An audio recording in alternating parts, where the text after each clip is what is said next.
Welcome back here to the Jordy Culotta Show, driven and powered by Go Chevrolet. Robert Williams, inside of the bunker, says, what about Doug Peterson? Dude's won a Super Bowl, beat Brady, Belichick, coached high school football in Louisiana. He's only 53 years old. It's a name. I mean, that is... I don't mind that at all. I wonder about those NFL guys coming back to college sometimes. I mean, there is... It's all football, right, once you get on the field, but it is... the recruiting aspect of it. The recruiting and the responsibility that you have to the administration.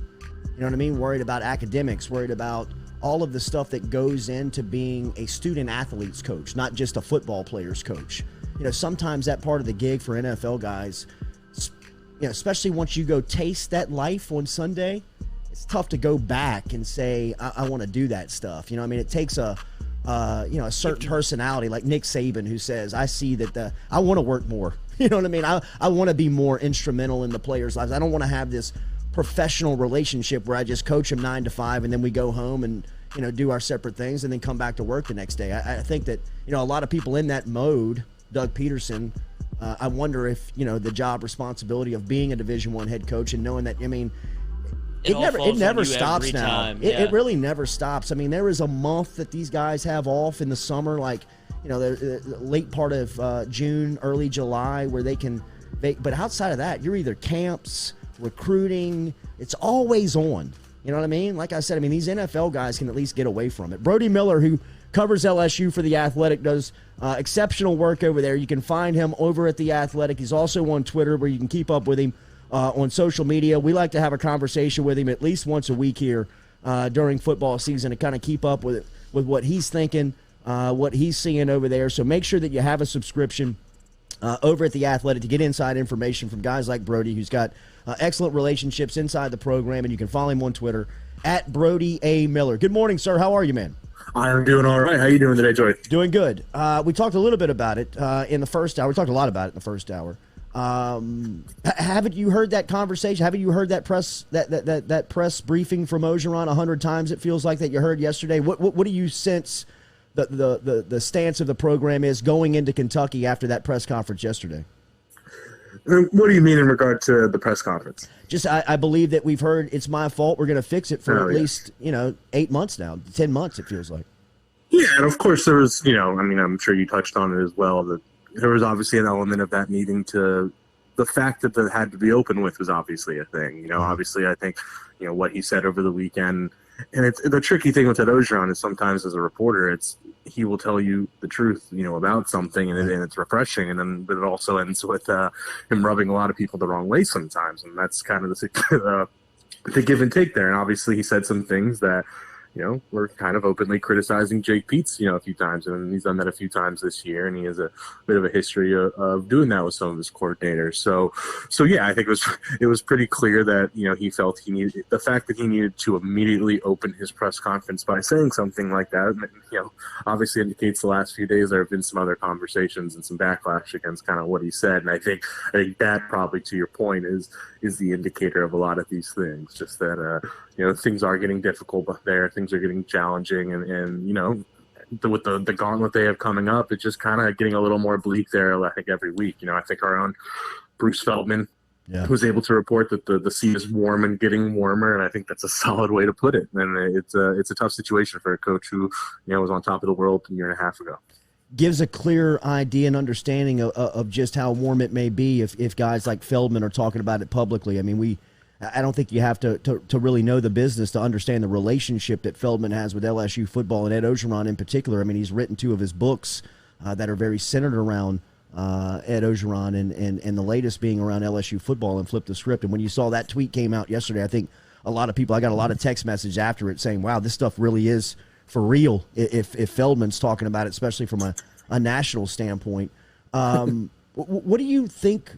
I think it's obvious to see when you watch the offense with they can't get the play in on time. But what do you ultimately think is the issue for this offense and why they are so inefficient? Yeah, I certainly think the whole play calling thing and the timeout issues, they're a thing and they're an issue. They're a problem, but it's not necessarily what I'd point to as why things are necessarily wrong. I think the fundamental thing, before we even get to the Jake Peetz criticisms, the fundamental thing is it's an offensive line that is just not capable of doing most things an SEC offensive line should do. You have to start there. And I'm the last person to just like dunk on a position group, but just, you're at a point now 5 games in where it's kind of unprecedented, the level of inability to create holes in the run game. Pass protection hasn't been as bad, but it's not good. And that's just everything.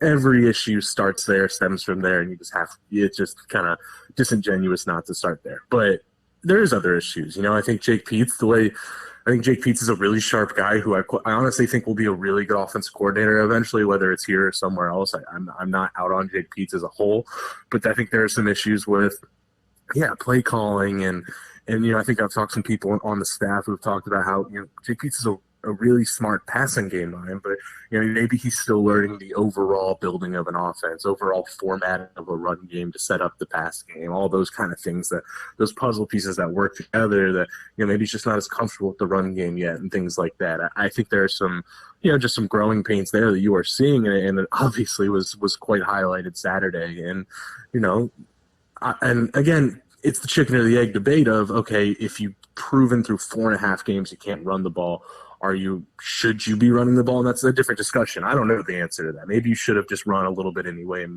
got like 3rd and 5 instead of 3rd and 10. Maybe, I don't know. But there was clearly a point where it gotten so far gone that they just had to absolutely get away from the run game. 12 passes in the fourth quarter, as with a fourth quarter lead, it's a jarring thing to look at. And I think that led to where they were. And Ed Ogeron has gone out saying yesterday, they need to be committed to the run game, need to recommit to the run games that we practice all week. So I think it's clear that he wants them to just run the ball, even if it's not perfect. And I think Jake Peetz is kind of trying to figure that out. But to answer your question, I think it's a lack of offensive line, lack of a run game, and then Jake Peetz is still just kind of figuring out how to make that all work. Yeah. When you look at the defensive side of the ball, I think there's been some highs of Durante Jones's group and their performance. What did you take away from Saturday night and some of the personnel that they're starting to play? You can see that there are a lot of new faces that are coming in. I believe I saw Rodarius Jones getting a couple of snaps at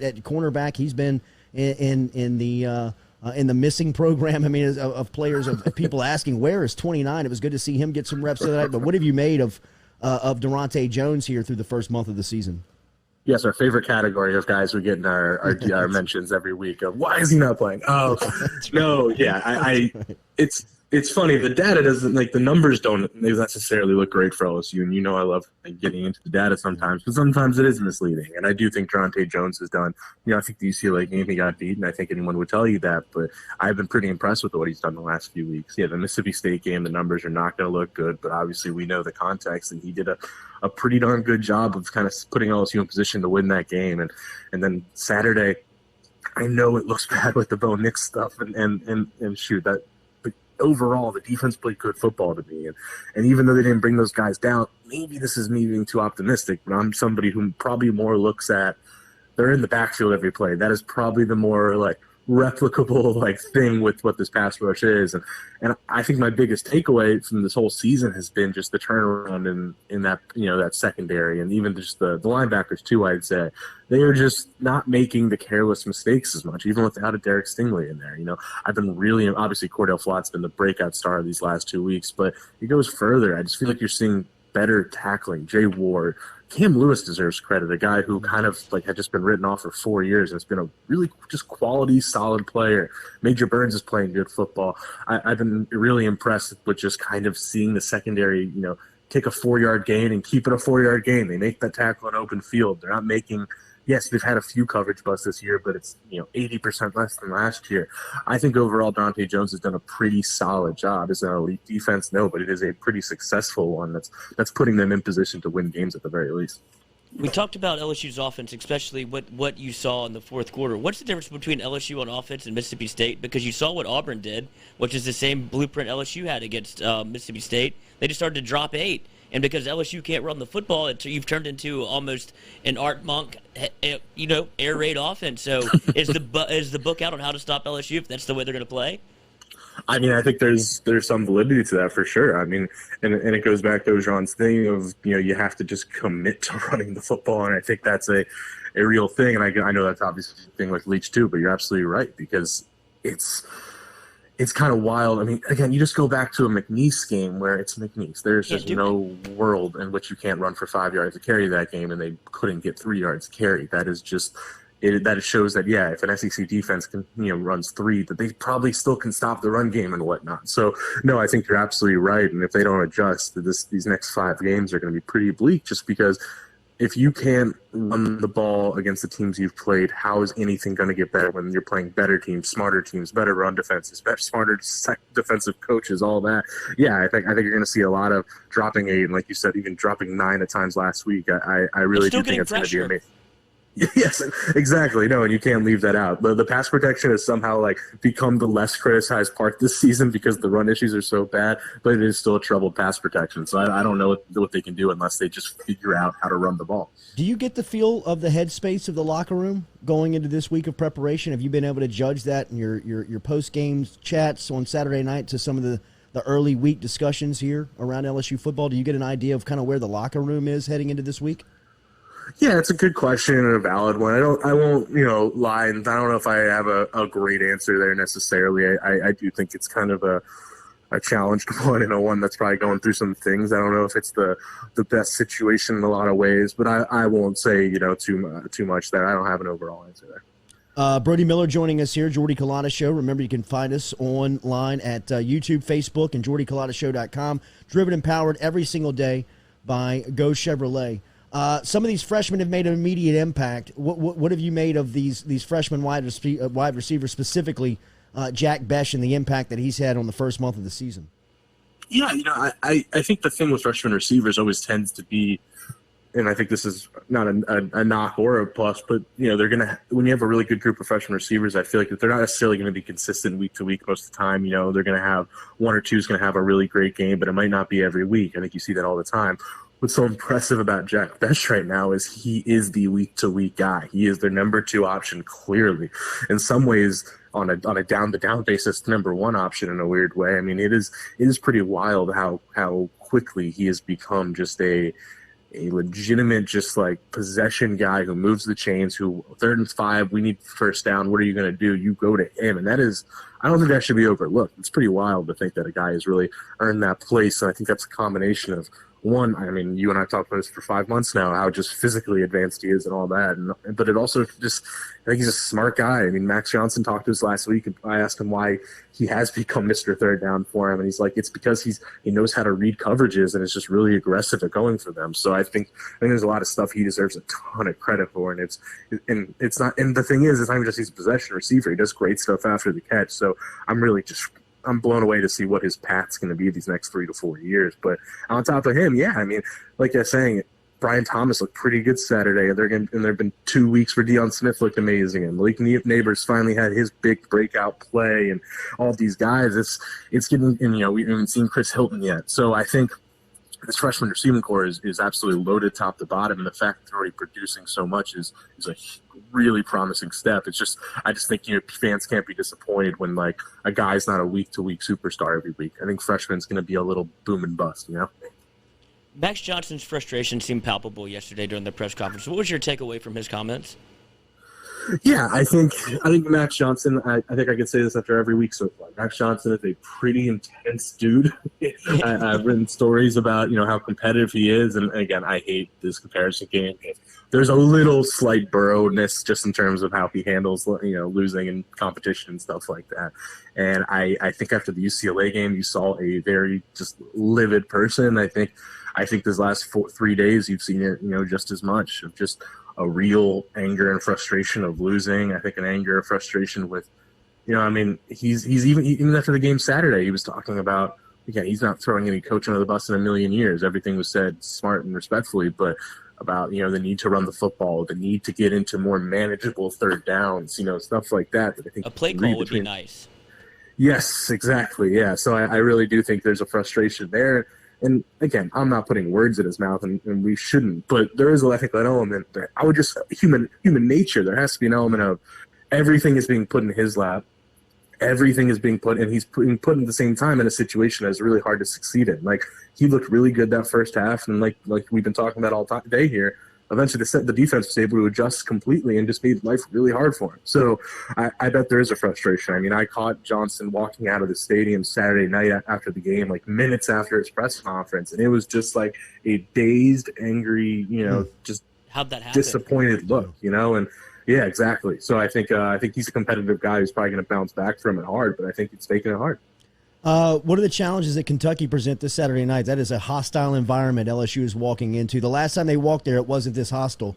Mark Stoops has done an incredible job of making that a home field advantage and a team that is playing with a lot of confidence off of a Florida win. Rumors of a blackout. Yeah, my overly simplistic way of always putting Kentucky, but I just think it's true, is they are just a team that's not going to make mistakes. They're just a well-coached football team that is going to try to win in the margins as much as they can every single way. And that, I don't know if it's a great thing for an LSU team that, I think its mistakes are the problem. And I think that can be really tricky. I think in a vacuum, this is a toss-up. I mean, LSU can totally win this game. And it's always tough to sometimes even after a game like Saturday, be in disaster mode and forget that they should have won the game, and like maybe we should, like when you're projecting a game, sometimes you got to focus on that part. And I think it's a toss up, but I think what else Kentucky brings is always a really reliable defense. It's a defense that doesn't make mistakes, things like that. And that's big. And their offense has gotten a lot of attention this year, with the new scheme under Liam Cohen and all those things, but it's still, I think it's 61st in SP plus offensively. It's a much improved offense, and they got some awesome playmakers and Rodriguez and Wandale Robinson and guys like that. But it's not quite, really successful offense. It's quite an explosive offense. So it kind of, I don't want to go too far, that their offense matches up well with LSU's defense. Like LSU's defense, if it plays its game, should be in this game. It's just going to come down to, can LSU run the football, which is obviously the story of this entire season. So that's a lazy take, but still, I think Kentucky is a good run defense, and it's really going to come down to that. But long story short, this is a toss-up in my eyes in every way. So it just comes down to, does LSU, make improvements? Brody, this is a little off the topic of LSU football present day, but a story that you were on top of as it was developing was the John Emery situation up with the NCAA. It was ruled last week that he's been deemed ineligible, and you had great stories with Don Jackson, the lawyer, and we're on top of the story. Were you able to take anything away from why that decision was made and what could be next for Emery? Yeah, as for what's next, I'm still kind of intrigued to see what they try to do here, because I think a lot of the times the only way you can reopen a case like this, is, as it was described to me, is by having new information to bring to the table, and whether they're going to have new information to bring is going to be interesting. But as for why it didn't work out, it is fascinating. I mean, I think I was on this show talking about how as of Monday of 2 weeks ago, it was supposed to, they sincerely believed it was a slam dunk, and I think they were even getting indications from the NCAA it was a slam dunk. And long story short, I mean, something kind of happened, and I think there was some debate internally over what can be in the case, what can't be in the case, and I apologize for having to leave that vague, but I think there was basically a situation where some things that would have helped the case weren't allowed to be used, and that it just put the Don Jackson and John Emery in a tougher situation, and it didn't work out. And it's a really, I mean, again, I'm not going to get into like John Emery, and I know there's a lot of debate about like whether he should take blame, all that stuff, but it's a really tough situation for the kid, just because it's a situation where a lot of guys have gotten waivers, and he had. Would he be able to use this new information that you talked about in appeal at all, or is it just once it's said it doesn't matter, like it won't change the case at all? Exactly. That's a great question. I think that it's possible. I think that like in a world where they would like to, I think there's some, like you're saying, some other information that could help their case they would like to bring to the table, but I'm just not sure if they can. And again, I apologize for having to be just so unbelievably vague with that for listeners. But yeah, I think there's still some stuff up in the air there. I like the intrigue. Yeah, that's good. That's good. Must be a story dropping The soon. follow-up is going to be great. It'll be a great read. Brody Miller from The Athletic. You follow him on Twitter at Brody A. Miller. He is, of course, over at The Athletic. Make sure you get a subscription over there today, as you can get the latest on LSU football from our friend Brody Miller. You can catch him here weekly on the Jordy Culotta Show. Thank you, man. You heading to Lexington? Absolutely. All my family's from Kentucky. I'm hitting up Keeneland. Hell yeah, man. Safe travels. Enjoy Urban it. tour. Take care, guys. All right, buddy. Thank you. There's Brody Miller checking in this morning here on the Jordy Culotta Show.